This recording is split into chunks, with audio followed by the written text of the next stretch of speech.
یہ صدائے حریت جموں کشمیر ہے۔ کشمیر اپڈیٹ کے ساتھ ابن سلام۔ قابض بھارتی فورسز نے سری نگر میں تلاشی اور محاصرے کی کارروائی شروع کی، جبکہ ضلع پلوامہ سے ایک نوجوان کو گرفتار کرنے کے علاوہ کپواڑہ، بانڈی پورہ، بارامولہ، گاندربل، کولگام، شوپیاں اور دیگر علاقوں میں اپنی پرتشدد کارروائیاں جاری رکھی۔ ان علاقوں میں فوج اور دیگر فورسز سے وابستہ بھاری نفری نے 4 روز پہلے تلاشی آپریشن شروع کیا تھا، جس میں اب تک 3 نوجوان شہید کیے گئے ہیں۔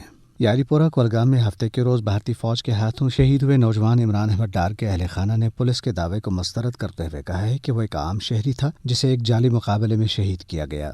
مسلم لیگ کے قائم مقام چیئرمین عبدالحد پرہ نے کہا ہے کہ تہاڑ جیل میں مقید پارٹی چیئرمین مسرت عالم بٹ شدید علیل ہیں اور علاج و معالجے کی مناسب سہولت نہ ملنے کے باعث ان کی زندگی کو خطرہ لاحق ہے۔ سری نگر میں پارٹی کارکنوں سے خطاب کرتے ہوئے انہوں نے کہا ہے کہ یہ انسانی حقوق کی بدترین خلاف ورزی ہے اور اقوام متحدہ کے سیکرٹری جنرل، عالمی طاقتوں اور انسانی حقوق کی بین الاقوامی تنظیموں بشمول عالمی ریڈ کراس اور ایشیا واچ کو چاہیے کہ وہ مسرت عالم سمیت تمام دیگر کشمیری نظر بندوں کی رہائی کے لیے بھارت پر دباؤ ڈالیں۔ کل جماعتی حریت کانفرنس کے working vice chairman Ghulam Ahmad گلزار نے آزاد جموں کشمیر قانون ساز اسمبلی کے انتخابات کی پرامن تکمیل اور ان میں تحریک انصاف کی کامیابی پر پاکستان کے وزیر اعظم عمران خان کو مبارکباد دی۔ انہوں نے ایک خوشحال اور مستحکم پاکستان کے لیے دعا کرتے ہوئے امید ظاہر کی ہے کہ پاکستان اور آزاد کشمیر کی حکومتیں تحریک آزادی کشمیر کے لیے سفیروں کے طور پر کام کریں گی اور اقوام متحدہ کی سلامتی کونسل کی قراردادوں کے مطابق تنازع کشمیر کے حل کے لیے کوئی کسر نہیں چھوڑیں گے۔ بھارت میں راہل گاندھی اور حزب اختلاف کے متعدد دیگر اراکین پارلیمنٹ نے بھی پیگاسس اسکینڈل کی تحقیقات کے لیے لوک سبھا میں تحریک التوا پیش کی ہے۔ پیگاسس اسکینڈل اور آسام میں جرم سرحد پر جھڑپوں میں 6 پولیس اہلکاروں کی ہلاکت کے معاملے پر تحریک التوا کے نوٹسز جاری کر دیے گئے ہیں۔ اپڈیٹ ختم ہوا۔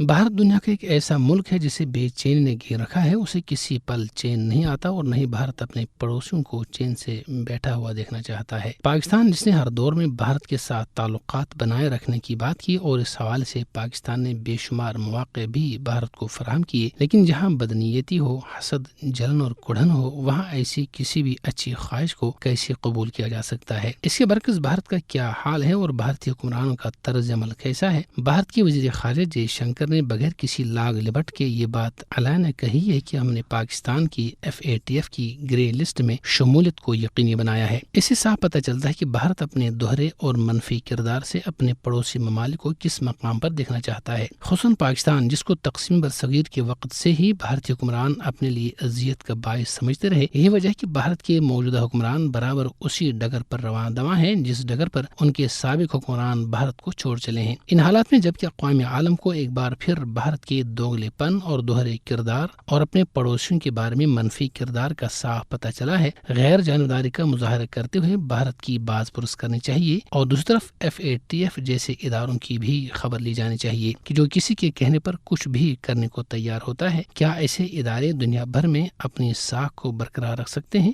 ہرگز نہیں۔